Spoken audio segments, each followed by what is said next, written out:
All right, I'm the Flat Rate Master, and today we're talking about, well, RE, technicians writing up parts and labor.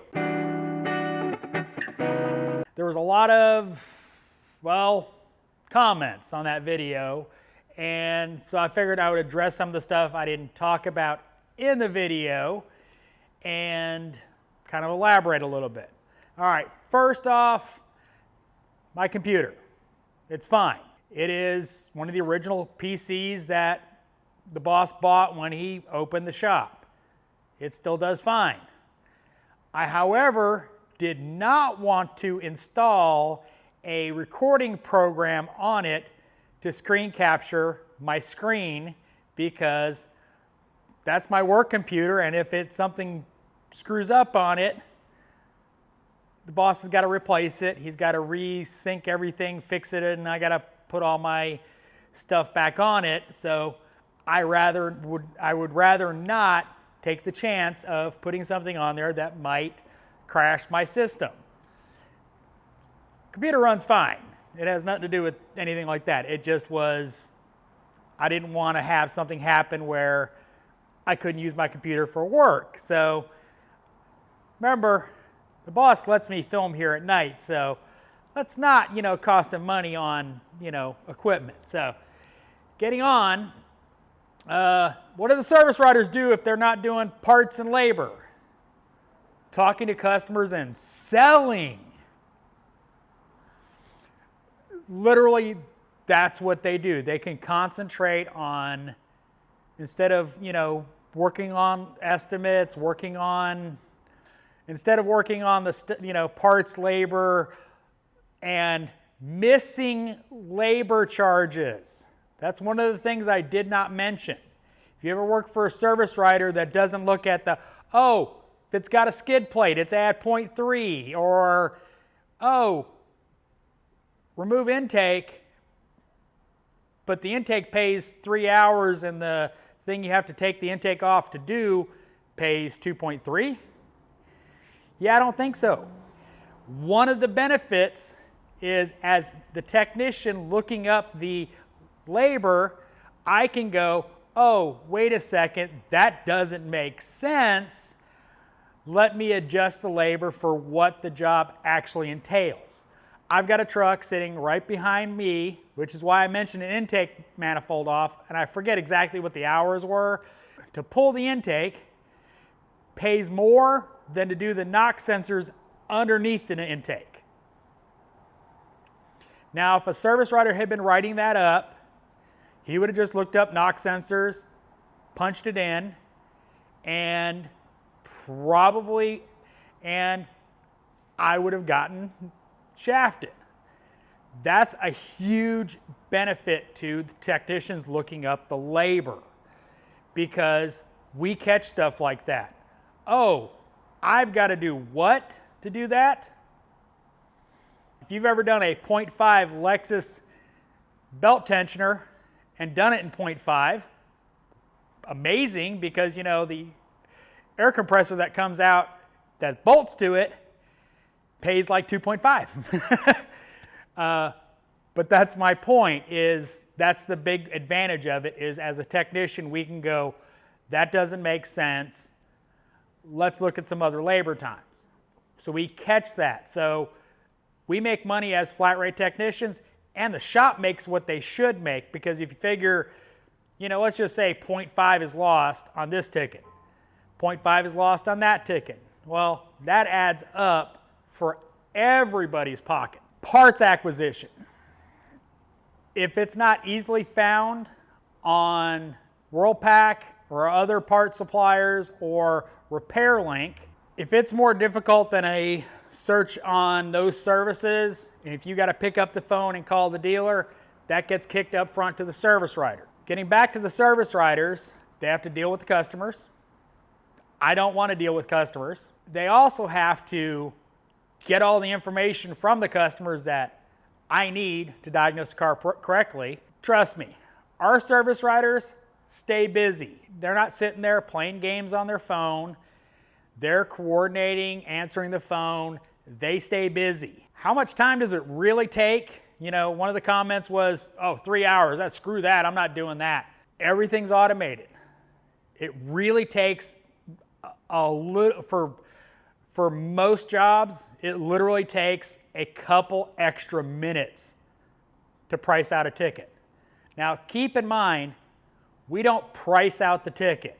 We literally put the parts we want, we put the labor that the job requires, we kick it up front, they do the margins on the parts and all that stuff, and they adjust it if need be for whatever reason, but we don't do any of that stuff. The money stuff is all theirs. Oddball parts too, like I said, we kick it up front. We don't deal with a whole lot of that because we limit it on what years come in here, but for the most part, if we're looking for, XYZ part from the dealership, they got to deal with it. On big jobs, yes, it takes longer. If you're pricing out a timing chain job or something like that, we're probably not doing it. For the most part, if we can't find the parts on Worldpack, we're kicking it up front. We're going, get this diagram, this diagram, this diagram, and then the technician circles it. Can we pick quality? Absolutely. If I want an OEM part, I tell them I need an OEM part. We have a 3-year, 36,000-mile warranty. We don't want to use bad parts. We don't want to warranty them. The shop doesn't want to warranty them. We want to install quality. So we choose the highest quality we can find. And if our options on Worldpack don't have OEM, we get it from the dealer. We're not looking to find the cheapest part so we can make the most margin. We're looking for the best possible repair for the customer, and so we don't have to warranty it. Overall, the thing that a lot of people missed in that video was the absolute change in productivity. When your parts are right and you have all the parts you need for that job, it's amazing how fast a repair actually goes. Oh, you forgot the intake manifold gaskets. I can't go any further until I get those. Car's already tore apart. I'm gonna be on my phone playing.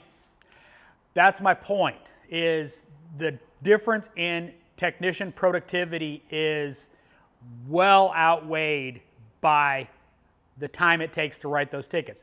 Most tickets, it honestly takes you longer to type your notes than to actually write the ticket. Seriously, that's why I demonstrated it, is because that's how long it takes. I priced out 2 jobs. That's how long it takes. It's not a long process.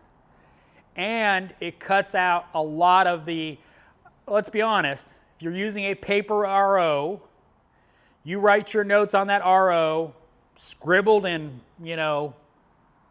doctor script. Service writer has to translate that, type it in, and, stuff gets missed, stuff gets misinterpreted. It's a lot better system the way we do it, in my opinion. Changes the productivity of the shop. It's surprising how much everyone doing that changed how the shop flowed. We have almost no technicians that run up front yelling at the service writers going, my parts, where are my parts? What? I can look on Worldpack and tell you whether or not my parts have shipped. I know what we've received. So when I pull up a ticket and see red, that means we haven't gotten it yet. I'm not starting that job. Whereas, let's just say you don't have any of this system and it's still paper ROs, they bring you a pile of parts, don't say a word to you, you pull the car in, start tearing it down, realize you don't have one part. So you're stuck with that car tore apart because you don't know that one part wasn't there. So overall, it increases the efficiency of the shop, which means the shop makes more money, technicians make more money. It really doesn't take that much time. It really does not. Seriously, if you're a slow typer, it might take you a little bit more, but not really. Side note, our system does integrate to AllData, but we don't use it. The reason is, it's slow. Without the parts being queued, because that's part of the system, it'll queue up, if you want an alternator, and it'll queue an alternator from all your suppliers. It probably goes faster without that, but because we use WorldPack, we haven't reintegrated it, and nobody complains about it. So, but yes, it does that. We just don't use it. So, as always, hope you enjoyed the video. Thanks for watching. I am the Flat Rate Master.